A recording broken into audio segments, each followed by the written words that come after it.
Buenas a todos, placer que estén con nosotros de nuevo en nuestro podcast de Poco un Todo.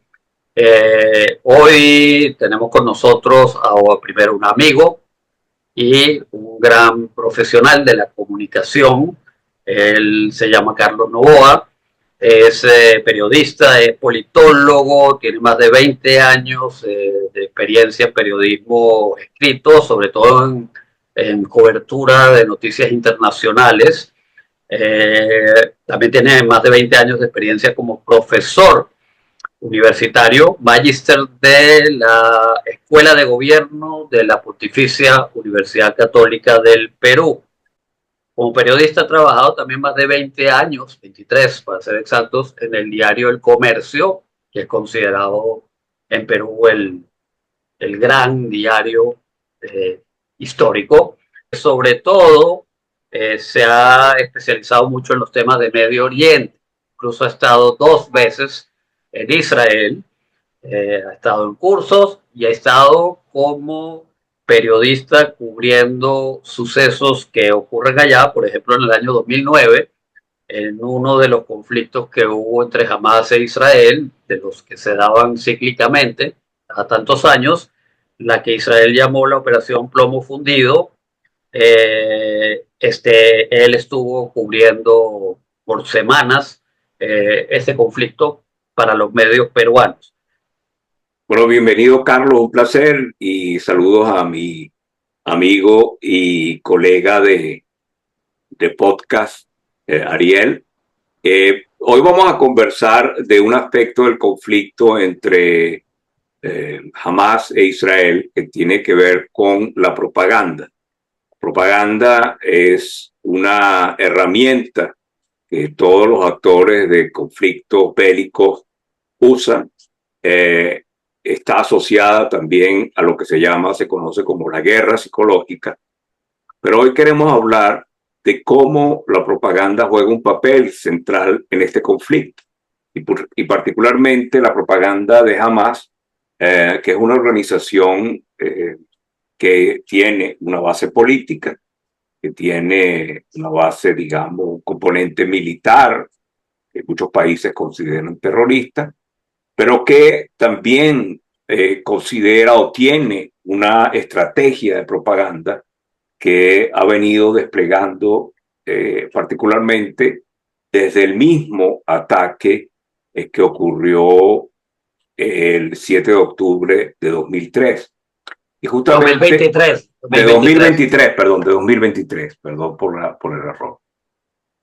Y yo creo que esto es algo que podríamos destacar para introducir el tema. eh, el ataque del 7 de octubre de 2023 de Hamas y también de militantes de lo que se conoce como la Yihad Islámica Palestina tuvo un elemento muy interesante, que ellos cuando entraron a los kibbutzim, digamos, uh, estos asentamientos eh, que hay cerca de la frontera de Gaza y en otros sitios, incluyendo el famoso, desgraciadamente famoso Festival de Música.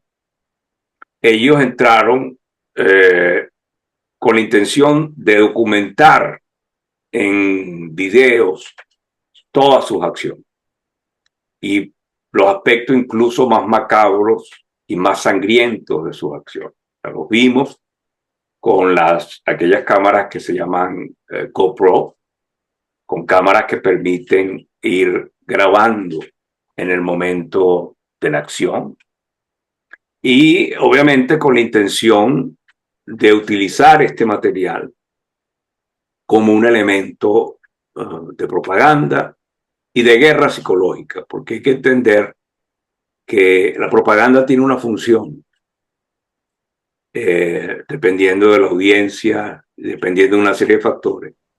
Pero la guerra psicológica tiene sobre todo la intención de desmoralizar al enemigo. Esa es la principal función de la guerra psicológica. Y el hecho de que ellos jamás y en menor medida la yihad islámica palestina hayan decidido grabar, como dije, los aspectos más sangrientos, más horrorosos de este ataque, tiene que ver con el hecho de que ellos, al difundir estas imágenes, buscaban tener un impacto también en la opinión pública israelí,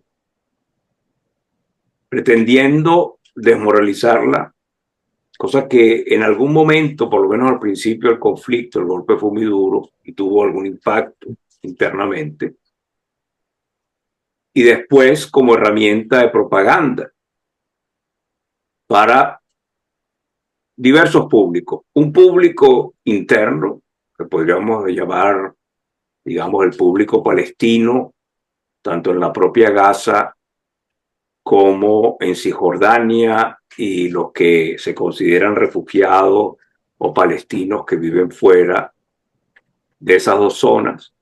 El público, obviamente, árabe, vamos a llamarlo así, la calle árabe, y sus aliados en Irán y en otros países islámicos. Pero con respecto al público occidental, conversábamos antes de iniciar el podcast. Ariel observaba que, bueno, que estamos hablando de dos sistemas de valores distintos. Los valores que defiende Hamas y otros grupos islamistas, que son distintos a los valores occidentales. Pero yo diría que su propaganda en Occidente tuvo un gran impacto, porque entre muchos grupos, sobre todo de jóvenes, estudiantes, académicos, incluso periodistas, esta terrible acción, tan bien documentada por ellos mismos, o sea, no hacía falta recurrir a videos tomados por Israel, incluso después de la barbarie, o a la inteligencia artificial, que hoy están utilizadas para hacernos creer que ciertas cosas son reales. Ellos utilizaron esos videos muy bien pensados para documentar el horror. Y en la audiencia o una parte de la audiencia occidental, eso fue calificado como un gran acto de resistencia. O sea, entre estudiantes, entre académicos y entre periodistas que podemos suponer mejor informados que el promedio del público, ese video, en muchos de ellos, en vez de producir un rechazo, lo que hizo fue que muchos suscribieran la causa de Hamas y la definieran como un gran acto de heroísmo. Entonces, yo creo que eso un poco pone el tema en perspectiva. Me gustaría escuchar el punto de vista de Carlos al respecto y cómo cree él que, por ejemplo, el público peruano, que podría parecer que está alejado del conflicto, que no es algo que le toca tan de cerca, ve este enfrentamiento entre Hamas e Israel y particularmente cómo le ha influenciado estas imágenes tan terribles que Hamas decidió poner a circular en todo el mundo. Ok, primero que nada, muchas gracias por la invitación. Ariel, Isaac, es un placer, es un gusto estar con ustedes y dirigirme sobre todo a su público. Bien, aquí hay varias cosas que decir, ¿no? Yo creo que este grupo jamás ha tenido una estrategia, tuvo el eje de su estrategia evidentemente es político-militar, pero la armó bien, acompañada de una estrategia comunicacional, vamos a decir así, en medio de un conflicto, una guerra. Y sabemos que cuando hay una guerra, aparte de las víctimas mortales, heridos y todo eso, que es lamentable y es una desgracia en una guerra, aparte de las víctimas, el siguiente afectado es la verdad, ¿no? Hay una consideración ahí que podría denominarse la niebla de guerra, ¿no? La neblina de guerra, que es, no se ven las cosas con claridad porque evidentemente por la naturaleza y por las características de lo que es un conflicto armado, una lucha armada, una guerra, este, esto tiene distintos matices, más aún en una época como la que vivimos actualmente, donde asistimos prácticamente a unas guerras en vivo y en directo por las redes sociales, por los avances tecnológicos que se han dado sobre todo en los últimos 20 años o 30 años, ¿no? Entonces, eso como primer punto. Mire, yo tendría que empezar haciendo un disclaimer ahí. Antes del fatídico 7 de octubre del 23, el tema entre el conflicto entre Hamas, Israel o la situación de los palestinos en la Franja de Gaza estaba prácticamente olvidada, ¿no? Hablo a nivel prensa internacional.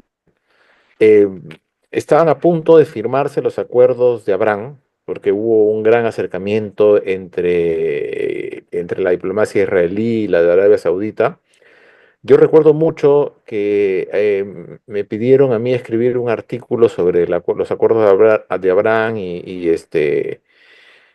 la posibilidad de que Israel y Arabia Saudita firmaran un entendimiento diplomático, ¿no? Establecieran relaciones diplomáticas para empezar. Eso hubiese sido un gran cambio. Logré escribir el artículo. Iba a salir el domingo 8 de octubre en el Comercio en Lima, pero yo lo entregué el seis de octubre, y el 7 ocurrió lo inesperado, ¿no? El 7 de octubre ocurrió lo increíble.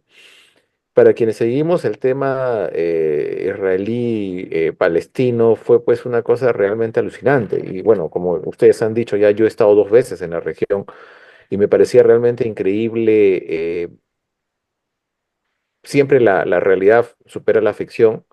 Yo había visto una serie muy interesante en Netflix, que seguramente ustedes la han visto, que con mucho éxito se ha dado en Israel, que tiene 4 temporadas, Fauda, ¿no? Que retrata bien, ¿no? O trata de retratar muy bien el tema, el conflicto con todo lo que esto implica y que quizás no se habla mucho en la prensa, que es la parte humana, ¿no? Las guerras o los conflictos deshumanizan el tema, ¿no? Pero volviendo al punto, este, para no salirme de la línea, jamás tenía la intención de petardear estos acuerdos de Abraham, ¿no? Porque eso hubiese sido tal vez el fin de ellos, o bueno, se hubiese visto las cosas de otra manera, y logró hacerlo, ¿no? Logró hacerlo con los ataques del 7 de octubre, el mismo sábado 7 de octubre, en la mañana, en hora de Sudamérica, hora peruana. Evidentemente, cuando ocurrió eso, yo dije, este artículo no puede salir, y bueno, me llamaron los editores del Comercio para pedirme que cambie el artículo y bueno, lo cambié, ¿no? La primera pregunta es, yo creo que en ese primer momento había dos preguntas, ¿no? ¿A qué nos enfrentábamos ahora con el ataque de Hamas a Israel? Y segundo, en ese momento la gran pregunta era, ¿cómo pudo ocurrir esto?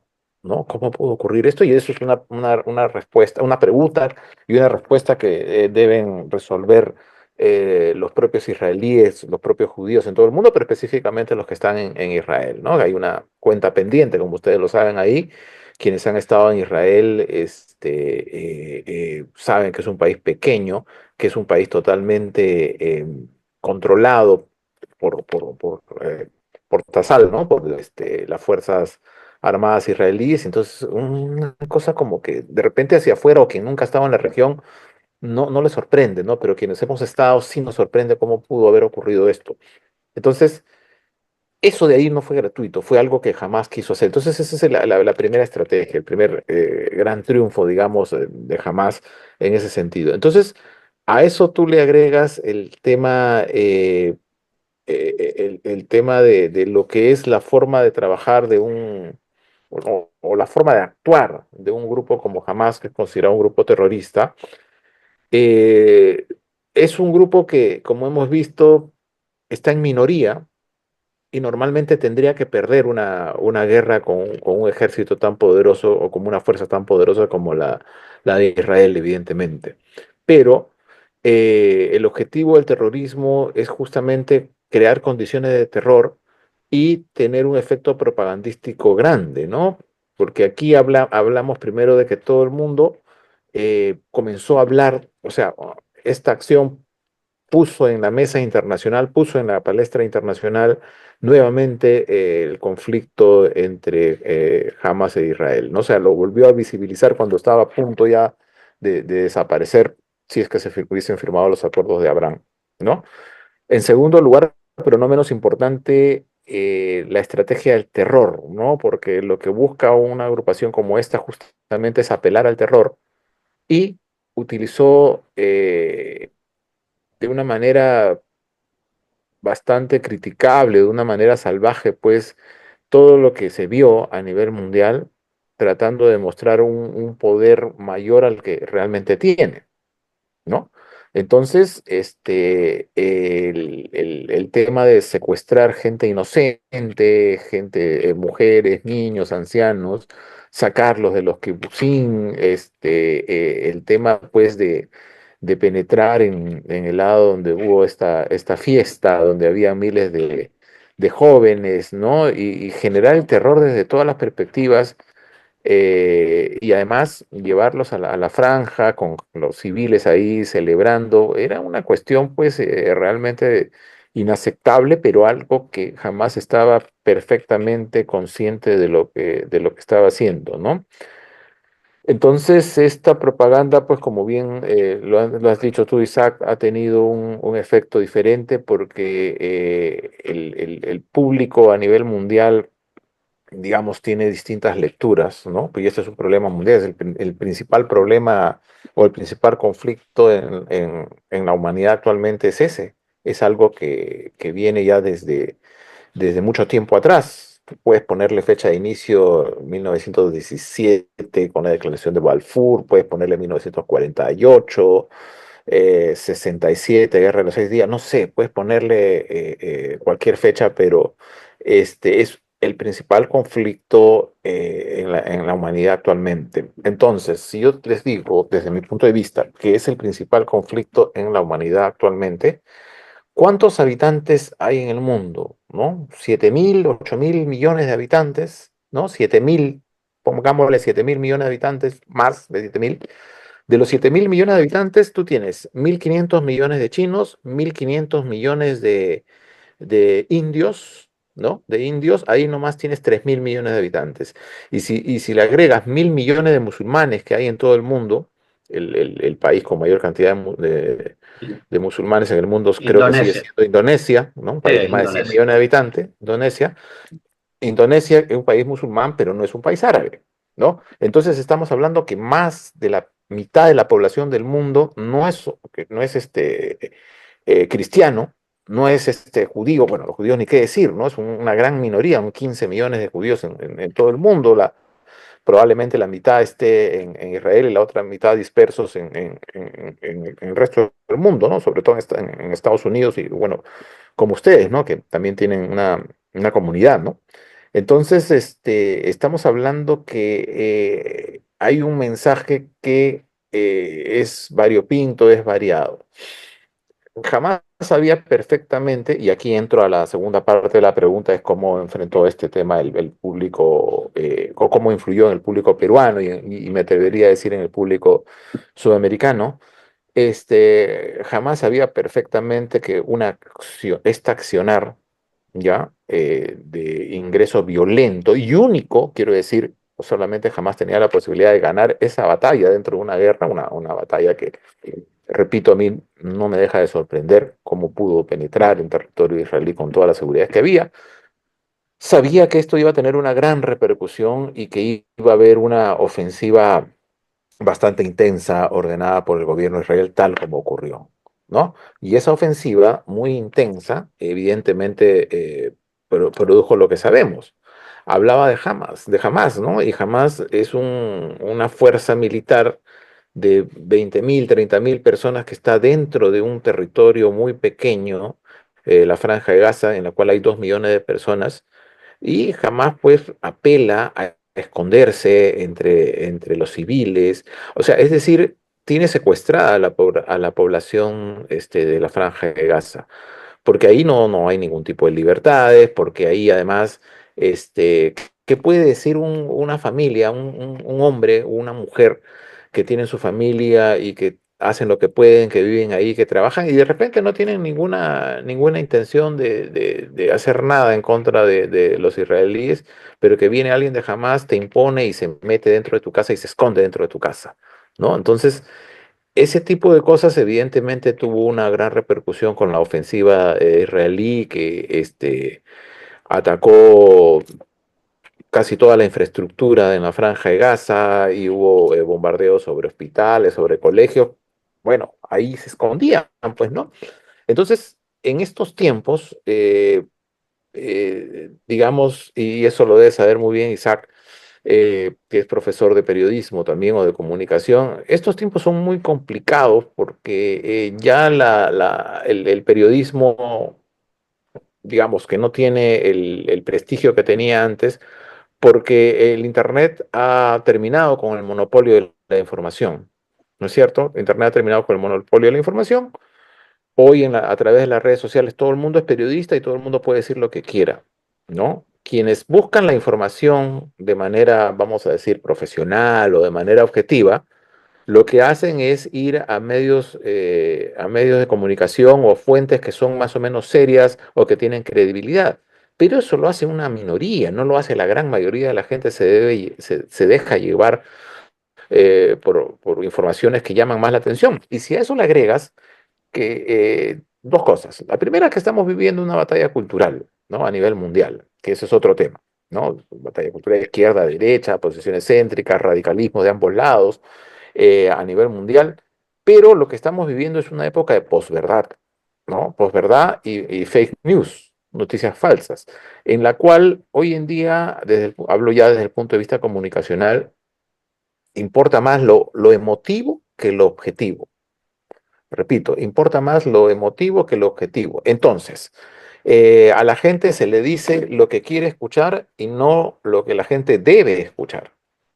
Entonces, si uno más allá de posiciones, hablando del gobierno de Estados Unidos, más allá de posiciones republicanas o demócratas, uno sabe, nosotros sabemos, pues que Donald Trump ha mentido en su discurso preelectoral y mucha gente sabía que le estaba mintiendo, pero igual esta gente que ha votado por él, por distintas razones que que pueden ser válidas o no, votó por él sabiendo que le estaba mintiendo porque interesa mucho más lo que querían escuchar que lo que debían escuchar. Entonces la objetividad, si es que existiera, no existe la objetividad del periodismo, no, imposible que exista, pero lo que más se acercaba a la objetividad se subordinó a una subjetividad que ha sido bien utilizada. Entonces, en el caso peruano, evidentemente yo soy profesor aquí en el Perú, en la Universidad de Lima, y he terminado de trabajar con un colega un artículo justamente que se llama la percepción de la guerra entre Israel y Hamas en la prensa, en algunos periódicos peruanos. Ya hemos trabajado tres medios peruanos.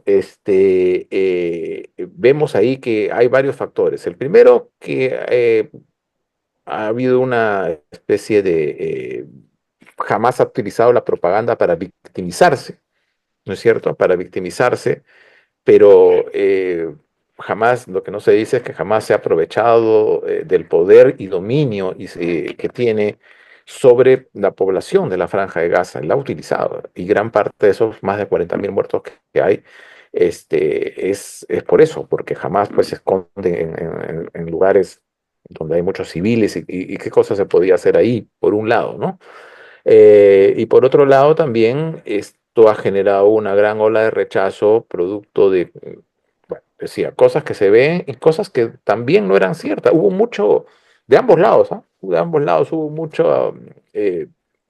mucha mentira, mucha desinformación, exagerando las cosas. Hoy en día, lo saben bien ustedes también, y el público seguramente, es muy fácil pues decir algo sin ninguna prueba. Y yo puedo decir, me están atacando acá y pongo una foto, un video de algo que ocurrió en otro sitio hace 4 o 5 años y lo hago pasar como si fuera algo de hoy día aquí en Lima, donde nos encontramos al menos ahora, ¿no?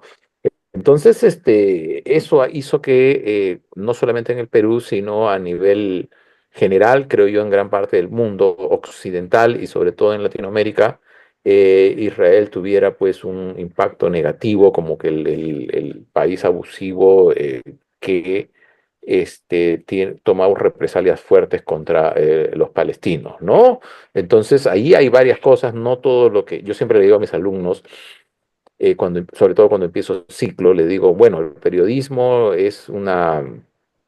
hay mucho de subjetividad y no es una ciencia exacta, uno más uno es tres, no todo lo que parece blanco es blanco, no todo lo que parece negro es negro, y yo creo que estas son algunas variables que hay que tomar en cuenta, ¿no? Eso como primera parte, no sé cómo Ahora, vamos. Una pregunta, Carlos.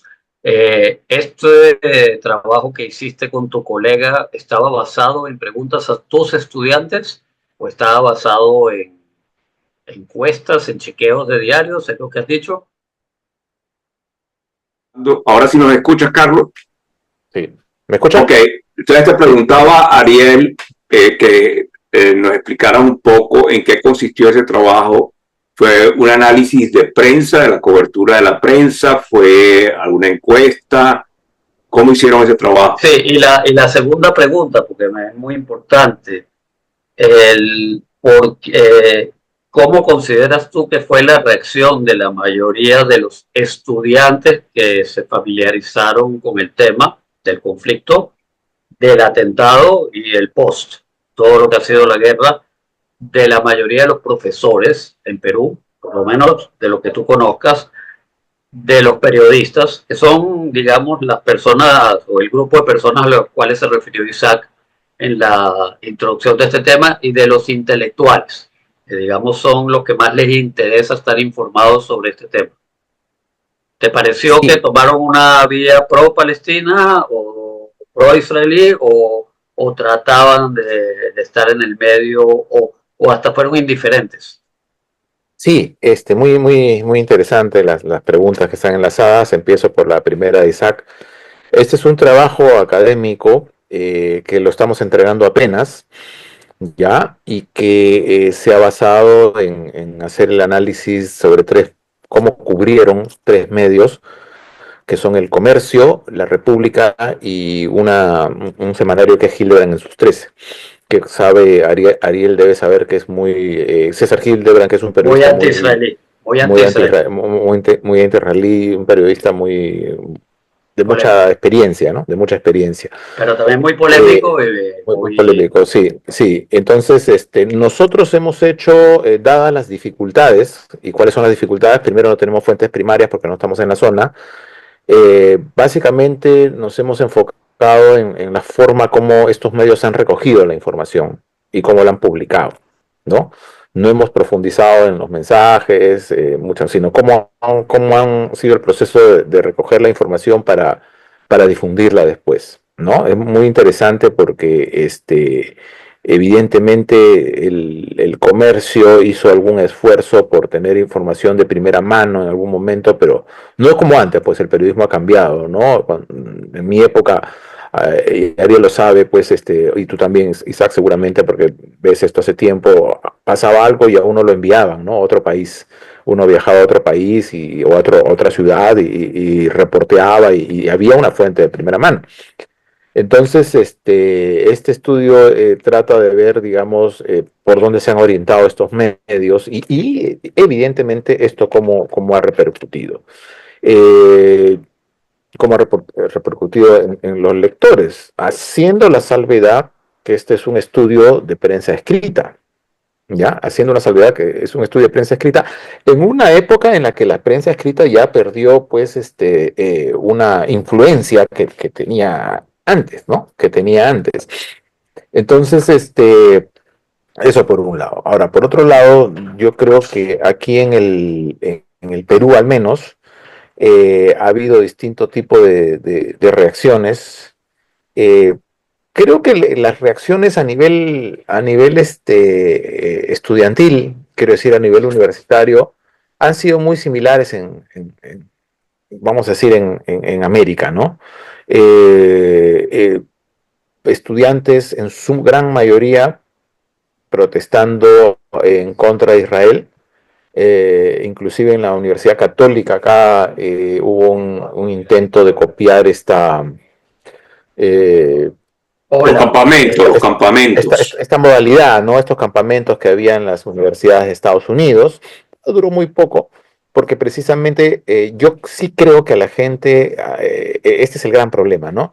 A la gente en el Perú le interesa el conflicto, pero no lo conoce. Le interesa cuando hay, pues, cuando ve las cosas que ve, ¿no? Cuando ocurrió evidentemente lo del 7 de octubre, las represalias del ejército israelí con los ataques sobre la Franja de Gaza. Entonces todo eso le da pues una carga de humanidad, vamos a decir así, que se ve, ¿no? Se ve lo que son noticias, que son hechos o sucesos de interés público que tienen que tener distintas características. Entonces las características hoy en día de las noticias, o sea, la noticia tiene tres niveles, ¿no? Que tienen que ver esto con el mensaje, con la propaganda, la publicidad, ¿no? Que es cosa diferente. La publicidad te busca vender un producto, la propaganda te busca vender una idea. Y la noticia es, evidentemente, lo primero es interés humano, preeminencia, es cuando tiene que ver con autoridades. Vemos a Trump prácticamente todos los días en la portada de los diarios de todo el mundo, ¿no? A Donald Trump. Eh, Vemos temas de cosas extrañas o rarezas, vemos temas de interés humano, ¿no? Y ese tema de interés humano sí vende bastante, ¿no? Pero lo que sí también hay que decir es que manipula mucho, porque es muy fácil manipular las informaciones, como decía antes, poniendo fotos o videos en otros temas, ¿no? Entonces, Pero eso lo vieron en estos tres diarios. lo vimos un poco en Hildebrand cuando ponía fotos y todo eso. No hay contraste. Lo que quería era contar un poco, ¿no? En el sentido de que ese fue un primer momento de la guerra y yo creo que Israel ha logrado equilibrar un poco el tema informativo, pero le ha costado, Sí, ¿no? Carlos, pero para volver un poco al tema del terrorismo Sí, perdón, el tema de la propaganda, el terrorismo. Por ejemplo, un diario como el de Hildebrand, conocido como un excelente periodista, un periodista muy controversial, pero también, y no es solo mi opinión, es opinión de mucha gente no judía, conocido o por lo menos considerado por muchos, no solo como muy anti-israelí, para muchos también muy antisemita. Tú puedes tener una opinión muy diferente, puedes expresar. Un diario como el de Hildebrand en algún momento reconoció que Hamas es un grupo terrorista, en algún momento le dio la verdadera dimensión de macabra y de tragedia a lo que hizo Hamas el 7 de octubre en Israel, o fue tímido justamente para luego en la represalia israelí enfocarse quizás de una manera más propagandística que un intento de buscar la objetividad en atacar a Israel. Centrémonos en el ejemplo Hildebrand, porque ahí sí, es donde claro que sí. Y eso mi respuesta tiene que ver con la segunda parte de la pregunta de Ariel, en la que era acerca de la clase intelectual peruana, ¿no? Este, el tema de Hildebrand, que es un periodista bien informado, pero que tiene una postura visceralmente pro-palestina, solamente al comienzo, como que de una manera, yo diría que directa, y una sola vez dijo que lo que había cometido Hamas estaba mal, lo dijo en una de sus columnas, pero después prácticamente no lo ha tocado, ¿no? Entonces ahí ya como que durante la cobertura que hasta ahora la hace, ¿no? Porque tiene una reportera que está en Europa y recoge mucho la información desde la perspectiva palestina, no hay una contextualización, eso es. No, en ese medio no hay una contextualización de los hechos y solamente si tú lees los reportajes, habla solamente de fuentes o recoge fuentes que son o declaraciones que creo yo no profundizan, y es como que solamente existiera una fuente, ¿no? La fuente palestina, ¿no? Como que no existen las Claro. fuentes israelíes. Ahora, hay un aspecto más reciente de la propaganda de Hamas. O sea, ya conversamos que ellos al principio del ataque quisieron documentar todo para utilizarlo como un elemento de propaganda. Como dijo Carlos, ellos se victimizaron en el sentido de que al provocar la reacción israelí, sabemos que han utilizado a los civiles en Gaza como escudos humanos, que han utilizado escuelas, hospitales, como centros para desde allí, por ejemplo, lanzar sus cohetes, sus misiles contra Israel.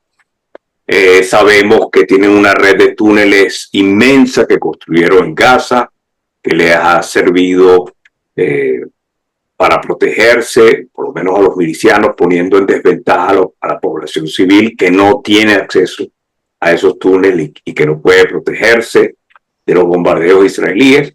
Pero ahora hemos visto más recientemente en los distintos procesos de entrega de rehenes vivos y muertos que Hamás nos ha mostrado otra vez que realmente se han sofisticado en esto de la propaganda y la guerra psicológica.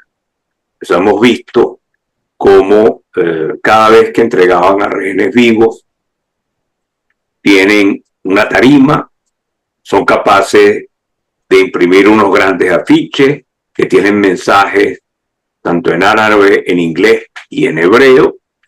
Vemos cómo le da, entre comillas, regalos a los rehenes, pero hemos visto probablemente el aspecto más terrible de estas puestas en escena en la propia Gaza, que fue la entrega de los 4 ataúdes, incluyendo a lo que se creía en ese momento que era el cuerpo de Shiri, la madre de estos dos niños,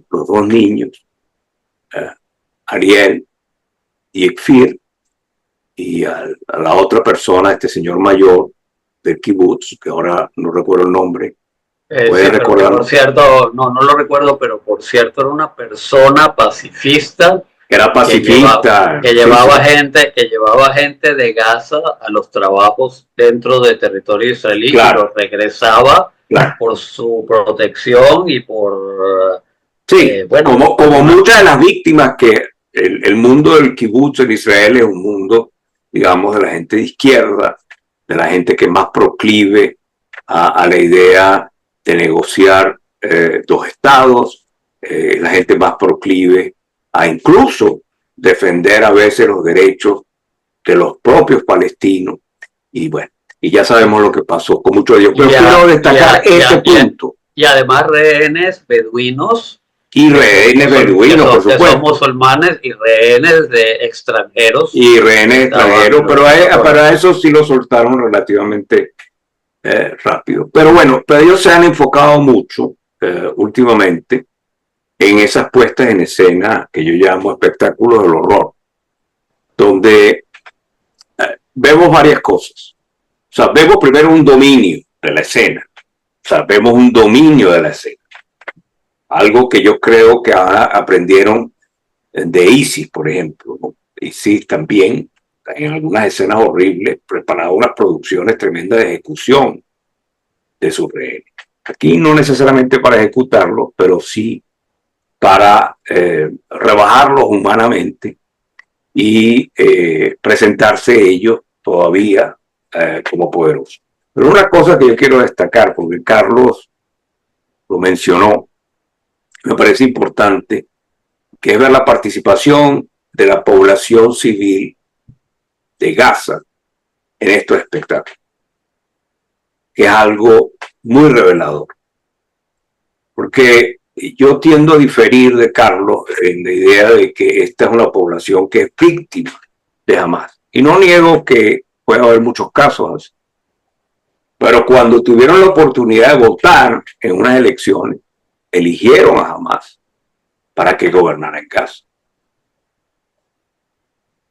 Cuando celebran, como celebraron la llegada de muchos rehenes, incluyendo una muchacha muerta, incluyendo rehenes heridos y abusados, celebraron, se veía que estaban contentos muchos de ellos. Y ahora, en estos espectáculos del horror, hemos visto que también lo celebran. Entonces, yo creo que esto es un aspecto muy importante de esta propaganda. Esta propaganda también va dirigida a esa población civil, Claro que sí. A veces para intimidarla, pero a veces también para comunicarle que ellos no han sido destruidos, que jamás sigue vivo y que jamás todavía es un factor que no puede ser descartado en este conflicto. Entonces, yo creo que esto es algo que digamos, no podemos ocultar que hay ahí un problema de fondo, que tiene razones históricas, por supuesto. O sea, no lo voy a negar, que hay una población que tiene un resentimiento muy profundo y que expresa ese resentimiento alineándose con los objetivos de Hamas. Eso no lo podemos negar. Y lo mismo pasa en Cisjordania, en la otra parte donde hay una gran población palestina. Pero yo quisiera preguntarle a Carlos, un poco veamos el otro lado, el lado israelí, antes de concluir. Tú nos decías que Israel ha mejorado un poco, digamos, que ha logrado balancear un poco las cargas, que jamás, digamos, había, si bien perdido militarmente, pero sí había ganado la guerra de propaganda. ¿Cómo crees tú que Israel ha logrado balancear esas cargas en esta guerra de propaganda? Bien, yo creo que Israel es un país democrático, ¿ya?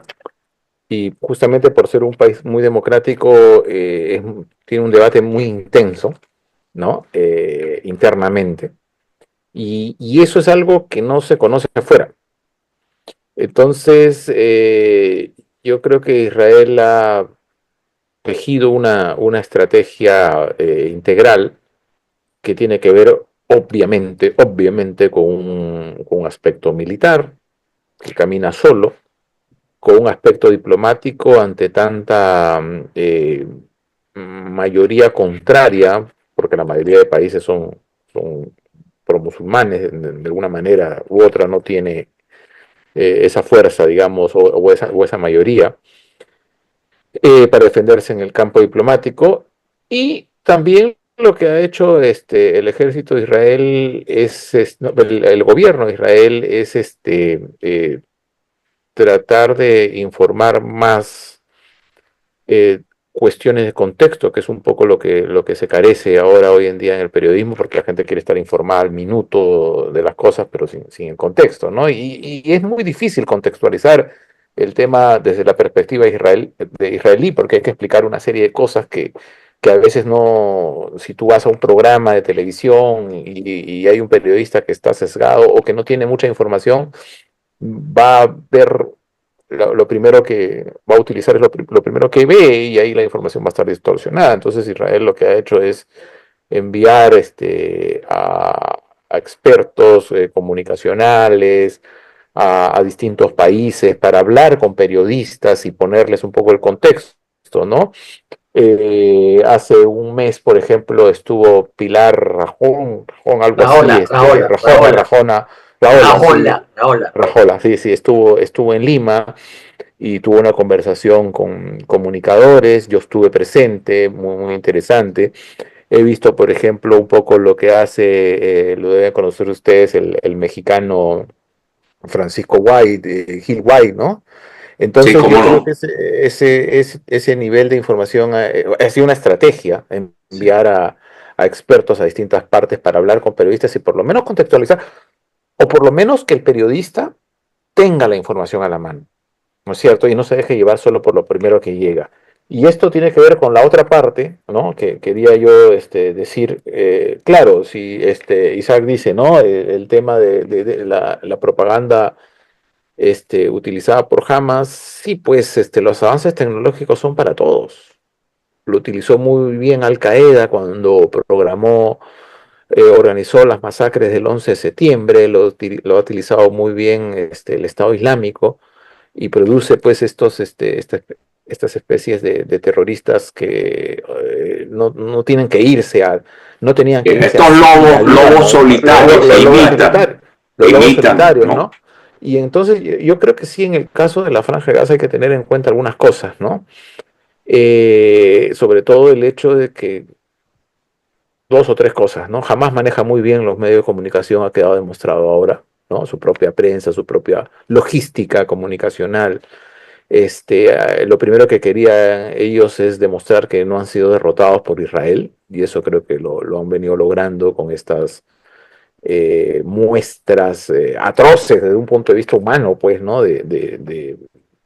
Yo veía a los rehenes, en el caso de los rehenes, que tenían que soportar muchas de estas humillaciones y tenían que soportarlas porque era el último eslabón para ser libres, ya. Entonces yo veía a veces con expectativa, no vaya a ser que este rehén se sienta tan humillado que le meta un cabezazo a uno de Hamas y se acabó todo, ¿no? Pero aguantaron con mucho estoicismo sabiendo pues que era el último instante antes de ser entregados a la Cruz Roja. La población de Gaza, la población joven, no tiene otra forma no conoce otro mundo más que desde el 2006 en adelante, el yugo de lo que es vivir bajo la dictadura de Hamas. Mucha gente tiene un odio porque se le han muerto amigos, familiares, etcétera, ¿no? Y por último, Hamas controla todo, entonces controla la ayuda humanitaria, o sea, controla los accesos, controla los recursos, los pocos recursos que hay, y tiene un elemento de presión bajo esa expectativa, donde sí Y, ya le fue mal, propagandistamente, propagandístico. propagandísticamente culpa a Israel Así es, sí. de que por él no le llegan los recursos Lo- por culpa Claro, y de sabemos que entran y una vez que entran los recursos, ellos pues hacen lo que quieren con eso. Pero donde sí le ha salido un poco el tiro por la culata y que creo que el mundo ha reaccionado y no sé si ellos se han dado cuenta o no, es pues cuando ya en eso de entregar ataúdes, ¿no? De entregar ataúdes. Yo creo que ahí la gente como que ha reaccionado un poco más a nivel internacional, porque una cosa es que te digan de manera general, Nos estabas explicando que no es lo muestra mismo ver o escuchar el número de 200 y pico de rehenes, nos estabas explicando que ver lo que los le salió, ataúdes. que lo que le salió mal, el tiro por la culata fue, y ahí quedaste. Sí, ¿Escuchas? ¿me escuchan ahora? Sí, Sí, sí, sí, ¿Me escuchan? Yo sí les escucho. sí, sí, sí, Ya. sí, sí, es que nos Entonces explicabas que... decía que sí, sí. Y yo creo que el hecho de ver ya digamos, de manera directa y concentrados en estos cuerpos y tener la dimensión de que entre los muertos hay dos bebés o dos niños muy pequeños que han estado secuestrados, ha sido pone en evidencia la tragedia de la guerra, ¿no? Tragedia de la guerra y humaniza de alguna forma más la postura israelí. Y aquí es muy importante también el hecho de que el padre de estas criaturas, el esposo afectado, que ha estado hoy en los funerales de su familia, ha tratado de alejar. Él, como ustedes saben mejor que yo, él ha sido muy crítico del gobierno de Netanyahu, ¿no? Entonces ha querido alejar porque él considera que esto se pudo haber evitado si es que había un acuerdo antes que pudo hacerse, pero bueno, ese es otro tema.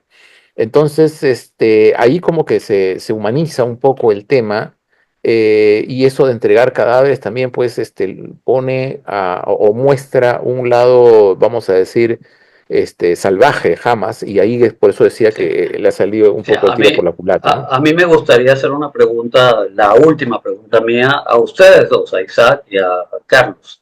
Eh, Al final de la historia no volvemos a los mismos ciclos desde el punto de vista de demonización en Occidente mayor hacia Israel y victimización mayor de Hamas. No estoy hablando de los palestinos, porque es cierto que ellos son víctimas de muchas injusticias históricas, y tampoco estoy hablando, obviamente, que Israel también tiene víctimas reales a lo largo de la historia de todo este conflicto.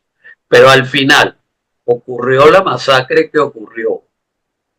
Quizás en cualquier otro país del mundo, la opinión pública, los medios, los intelectuales, los estudiantes, hubieran comprendido una reacción como la que tuvo Israel en Gaza ante una espantosa masacre como la que hizo Hamas en Israel. Y hubieran por meses, en su mayoría, dicho, bueno, está muriendo mucha gente de la parte que atacó, pero ellos se lo buscaron. Entonces, al final, la historia no tiene algo de anti-israelismo que podría ser considerado una nueva forma de antisemitismo. Ese es un tema que se debate mucho en el siglo XXI y al final de la historia Israel puede ganar unos cuantos puntos en imagen ante la opinión pública por este caso ejemplo de la familia Vivas, pero dentro de 2 semanas pasa algo y otra vez volvemos a lo mismo, que durante meses y meses y meses hay toda una demonización mediática del Estado de Israel. O sea, pregunto yo, esto no va a seguir continuando simplemente porque en Occidente hay una mayoría, entre comillas, pensante, con diferentes niveles, y esa mayoría se identifica más con los musulmanes, con los palestinos, etcétera, que con el Estado de Israel. Y el tema, ahí les invito yo un poco para terminar sus reflexiones a tratar de contestarme esa pregunta, porque yo creo que esto va a seguir ocurriendo, si no en Gaza, en Cisjordania, y si no en Cisjordania, próximo ciclo en el Líbano. Espero que ojalá Hezbollah esté lo suficientemente debilitado para que lo neutralicen, pero uno no lo sabe. Si no hay en Siria, porque no, este gobierno nuevo de sunitas radicales ultra, en este momento inteligentemente se están comportando con mucha moderación, pero no sabe si el día del mañana también le declaran la guerra a Israel. En fin, Solamente para una anécdota con respecto, un punto anecdótico con respecto a lo que dice de Siria. No nos olvidemos que el nombre de guerra o el nombre verdadero del líder es Al-Golani, viene del Golán, así que eso es una cuenta que este hombre tiene pendiente con Israel, correcto. que no solamente ocupó el Golán, sino que se lo anexó. Pero yo quisiera escuchar la reflexión de Carlos antes de pasar a la mía. Sí, yo creo que hay dos aspectos, ¿no? Un primer aspecto tiene que ver con lo que le es difícil o le va a ser difícil a Israel desde el punto de vista comunicacional, ¿no? Para tratar de no ser demonizado, es que este conflicto necesita mucha explicación, necesita mucho contexto, necesita contar una historia larga, siempre que tiene muchas razones, ¿no? Y eso no se da mucho, primero porque hay que entender lo que es Israel, más allá de quién tiene la razón, quién no, sino que Israel es una democracia, es una sociedad muy abierta, que discute mucho, ¿no? Yo no quisiera estar en el pellejo de las autoridades de Israel cuando son los propios, las propias corrientes de Israel las que lo critican, ¿no? Hay muchas cosas que no se entienden afuera, que por ejemplo el tema de los ortodoxos judíos, ¿no? Las comunidades de Meacharim, por ejemplo, ¿no? Que son los principales críticos. ¿O cómo le explicas tú a la gente, que es un tema que yo quiero trabajar próximamente en mi doctorado, ¿no? Los partidos políticos árabes de Israel, ¿no? Entonces, un poco, ¿qué es esto, no? Entonces, eso no se puede explicar en un minuto. Entonces, el problema que tiene Israel, o que va a tener Israel, que yo espero que lo manejen bien de alguna forma, es que hoy con la posverdad, con los fake news, o con las redes sociales, que necesitan mucha explicación, mucho contexto, mucha interpretación, ese es un reto que tiene Israel ahí, ¿no? Tiene un gran reto en el sentido de que, ¿cómo le explico yo el trasfondo de algo en un momento en que, sobre todo los jóvenes, tienen una cultura pues de TikTok, y en TikTok tú tienes que hacer un video de un minuto, ¿no? ¿Cómo explicas esa historia, ¿no? Eso desde ese punto de vista, ¿no? Y desde el otro punto de vista es el gran reto que existe es, creo yo, que hay que empezar a vamos a decir, la palabra es quitarle el tema ideológico, desideologizar el conflicto. Porque si tú miras el conflicto desde una perspectiva de izquierda o derecha, ya estamos perdidos. Ya estamos perdidos. Yo creo que el conflicto o el tema hay que verlo de una perspectiva histórica. Hay que verlo de una... Y hay que humanizarlo, ¿no? Entonces, aquí pues el tema, hay una gran discusión, podemos debatir, hay mucho, y digamos que para entender a los israelíes hay que entender su historia, ¿no? No solamente fue el holocausto, ¿no? No solamente fue, por eso yo les decía al comienzo de la entrevista fuera de cámaras, les decía que yo tengo 30 años estudiando el conflicto y cada vez tengo más preguntas que respuestas. El tema de los ataques contra Israel no empiezan con el Holocausto, con Hitler, sino vienen de los pogroms, viene desde Asia, de distintas partes de Europa, ¿no? Entonces, y podemos retroceder y podemos ver cuántas masacres ha sufrido el pueblo judío, ¿no? Claro, entonces si tú pones eso en una perspectiva en la que dice, y ahora ellos le están haciendo lo mismo a los palestinos, ¿no? Entonces hay mucho por explicar ahí para entender y luego de eso se puede tomar una Sí, decisión. solo quiero precisar algo que dijiste al decir desideologizar. Ideología, sí, Para mí, cuando se trata del conflicto palestino-israelí, eso implica quitar el elemento religioso para poder resolverlo así más es. como un elemento territorial y quién tiene derecho y cuánto derecho, cuánto territorio te corresponde y cuánto a ti. Pero mientras esté el tema religioso en ambos lados, eso no se Sí, va a poder resolver. eso es muy intenso, ¿no? Entonces, eso yo creo que es muy importante Claro. de Pero ver desde ese fíjate, parámetro, ¿no? estoy en principio de acuerdo con lo que nos dice Carlos, o sea, que hay que ofrecer contexto para entender el conflicto y salir del maniqueísmo donde no hay matices, que ese es uno de los problemas que yo creo que tenemos en este conflicto. O sea, este conflicto, la forma en la que mucha gente reacciona, mucha gente lo ve, entre otras cosas, gracias a la propaganda. O sea, la propaganda tiene ese efecto. La propaganda no quiere nunca los matices. La propaganda quiere simplificar el mundo. O sea, la propaganda es una visión simplificada del mundo. Lo fue con Hitler, lo fue la propaganda soviética y lo es la propaganda islamista y la propaganda de Hamas. Entonces es verdad que hay que salir de eso. Pero yo soy un poquito pesimista en ese sentido porque creo que este conflicto marca un antes y después en la opinión pública israelí. Y lo que podemos esperar en ese sentido es una, digamos, un mayor escepticismo, no lo quiero llamar radicalización, pero sí un mayor escepticismo de la opinión pública israelí con respecto a la posibilidad de lograr una paz negociada con los palestinos. Creo que eso es algo que hay que anotar internamente en Israel.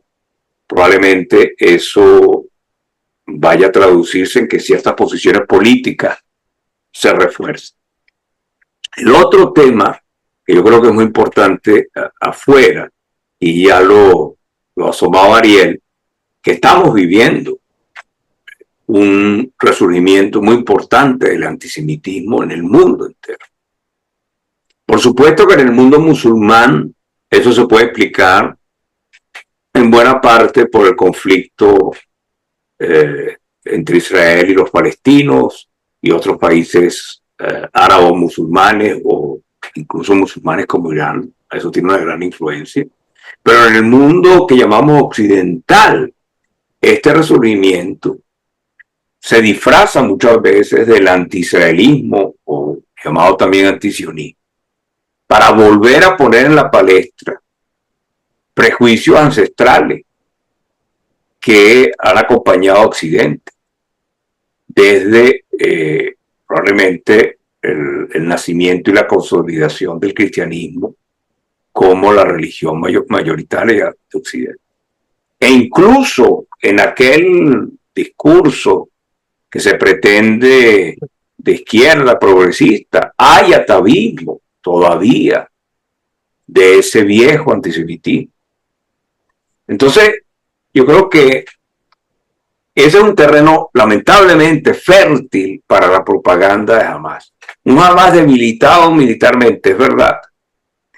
Un Hamas que ya no tiene la capacidad, aparentemente, por lo menos, a veces lo que hemos visto, de mantener un ataque permanente con cohetes y misiles contra Israel. Miren, eso es verdad.